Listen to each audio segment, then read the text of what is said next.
இது மகிமை நேரம். பிதாவாகிய தேவனாலும் கர்த்தராகிய இயேசு கிறிஸ்துவினாலும் உங்கள் எல்லாருக்கும் கிருபையும் இரக்கமும் சமாதானமும் உண்டாவதாக. செய்திக்கு ஆதாரமாக மத்தேயு 23வது அதிகாரம் 9வது வசனத்தை நான் வாசிக்கிறேன். பூமியிலே ஒருவனையும் உங்கள் பிதா என்று சொல்லாதிருங்கள், பரலோகத்தில் இருக்கிற ஒருவரே உங்களுக்கு பிதாவா இருக்கிறார். இயேசு கிறிஸ்து பிதாவை பற்றி நமக்கு சொல்லும் பொழுதெல்லாம் அவரை நமக்கு பிதா பிதா என்றே சொல்லி தந்தார். வானத்தையும் பூமியையும் உண்டாக்கின தேவன், வானத்தையும் பூமியையும் உடையவராகிய தேவன், வானங்களும் வானாதி வானங்களும் கொள்ளாத தேவன் நம்முடைய பிதா. அதை யோசித்து பாருங்கள், அது எவ்வளவு பாக்கியமான ஒரு வார்த்தை என்று சொல்லி. கர்த்தர் நம்முடைய பிதா, எல்லாவற்றையும் உடையவராகிய தேவன், எல்லாவற்றையும் செய்ய வல்லமையுள்ள சர்வ வல்லமையுள்ள தேவன் நம்முடைய பிதா. நமக்கும் அவருக்கும் இடையிலே ஒரு பந்தம், ஒரு உறவு, தகப்பன் பிள்ளைக்கான ஒரு உறவு. அவருடைய நாமத்தின் மேல் விசுவாசம் உள்ளவர்களாய் அவரை ஏற்றுக்கொண்டவர்கள் எத்தனை பேர்களோ அத்தனை பேர்களும் அவருக்கு பிள்ளைகளாகும்படி அவர்களுக்கு அதிகாரம் கொடுத்தார். இன்று கர்த்தர் நமக்கு பிதா என்கிற தலைப்பிலே நாம் தியானிக்க போகிறோம். கர்த்தர் நமக்கு பிதா. எப்படி ஜெபிக்க வேண்டும் என்று சொல்லி இயேசு கிறிஸ்துவினிடத்திலே சீஷர்கள் கேட்ட பொழுது, அப்போதும் ஆண்டவர் சொன்னார், பரமண்டலங்களில் இருக்கிற எங்கள் பிதாவே என்று கூப்பிட்டு நீங்கள் ஜெபியுங்கள் என்று சொல்லி ஒரு நெருக்கம், அவரோடு ஒரு உறவை நமக்கு ஆண்டவர் கற்பித்து தந்தார். அவர் நம்முடைய பிதா, நாம் அவருடைய பிள்ளைகள். அவர் நம்முடைய தேவன், நாம் அவருடைய பிள்ளைகள். அது ஒரு பாக்கியமான அனுபவம். பரலோகத்தில் இருக்கிற உங்கள் பிதா, தகப்பன் என்று சொல்லி அவரை நாம் பார்க்கிறோம்.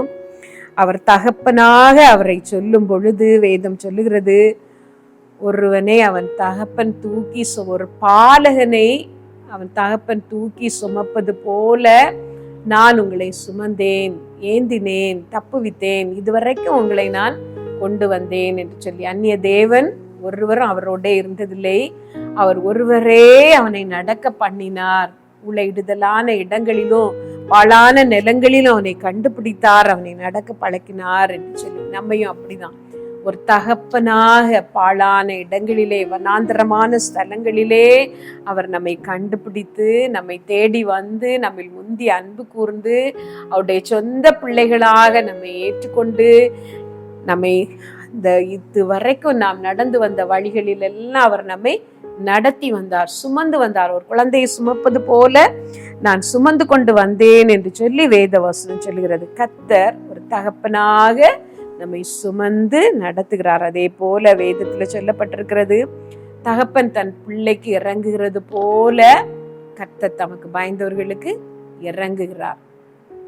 ஒரு தகப்பனிடம் பிள்ளை போய் ஒரு காரியத்தை கேட்கிறது, தகப்பனுக்கு அதை கொடுக்க நிவர்த்தி இல்லை, ஆனாலும் என் பிள்ளை கேட்டு விட்டானே என்று சொல்லி அந்த தகப்பன் எவ்வளவோ கஷ்டப்பட்டு அந்த காரியத்தை அந்த பிள்ளைக்கு இறங்கி வாங்கி கொடுக்கிறான்.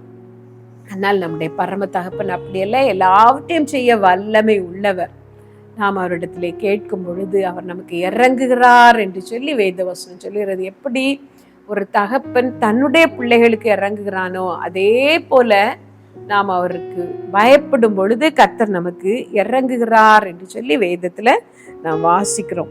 தகப்பனாக கர்த்தர் நமக்கு எதையெல்லாம் செய்கிறார் என்று நிறைய காரியங்கள் வேதத்துல சொல்லப்பட்டிருக்கிறது. ஒரு தகப்பன் தன்னுடைய பிள்ளைக்கான எல்லா காரியங்களையும் கவனித்து செய்வார். அதே போலதான் நம்மை சிருஷ்டித்து மனிதர்களாக உருவாக்கி இந்த உலகத்திலே விட்டு எப்படியோ வாழட்டும் என்று சொல்லி கர்த்தர் வாழாவிருக்கிற தேவன் அல்ல. அவர் எல்லாவற்றையும் காண்கிறவர். நம்முடைய நினைவுகளை கூட அவர் தூரத்திலிருந்து அறிகிறாராம்.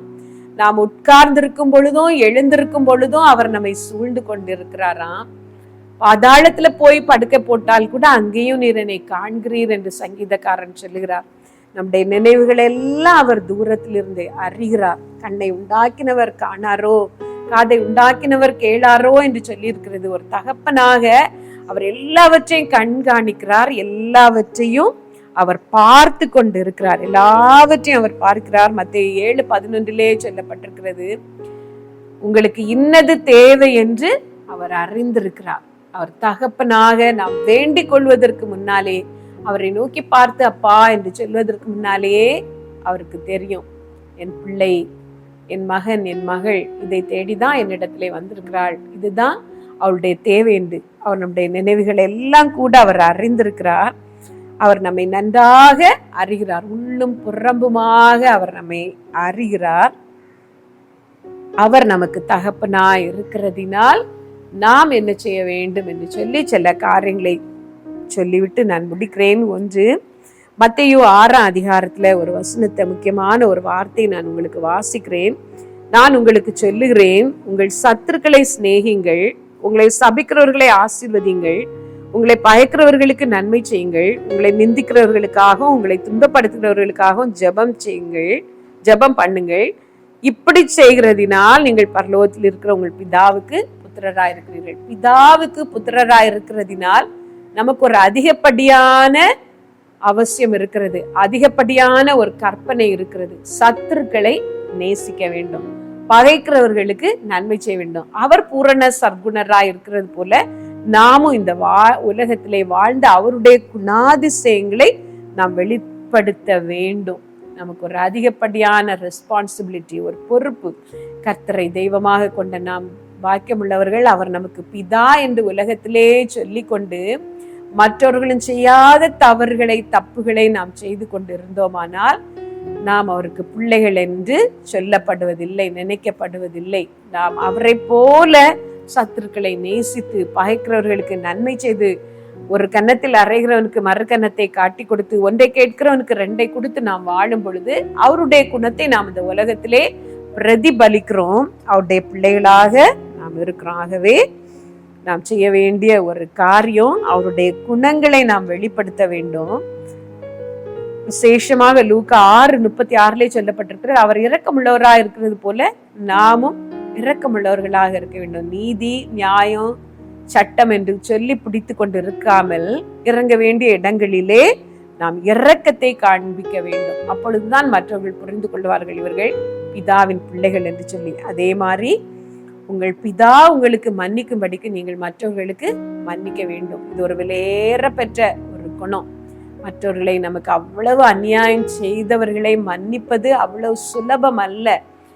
நாம் படுக்கும் பொழுதும் எழுந்திருக்கும் பொழுதும் அவர்களை பற்றிய ஞாபகம் நமக்கு வரும் பொழுதும் அவர்கள் செய்த தீமைகள் தான் நம்முடைய ஞாபகத்துக்கு வரும்.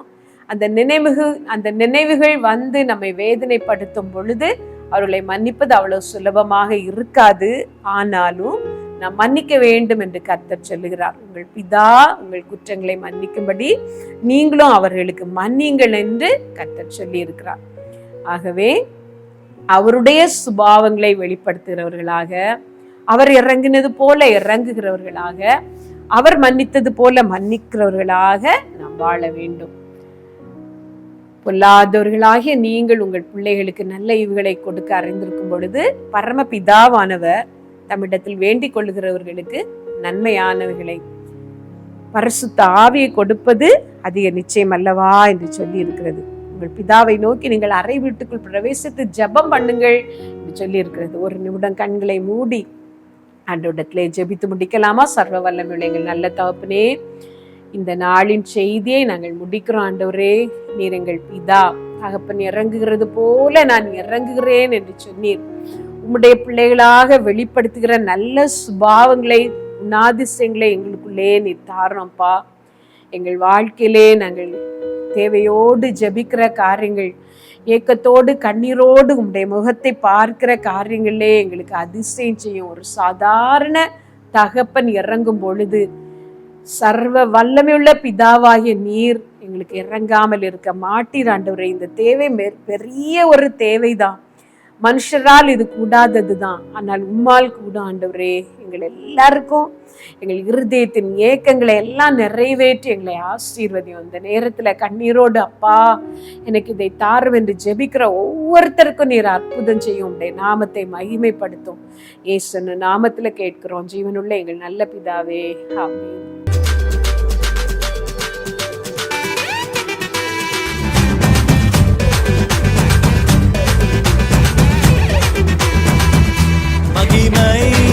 மகிமை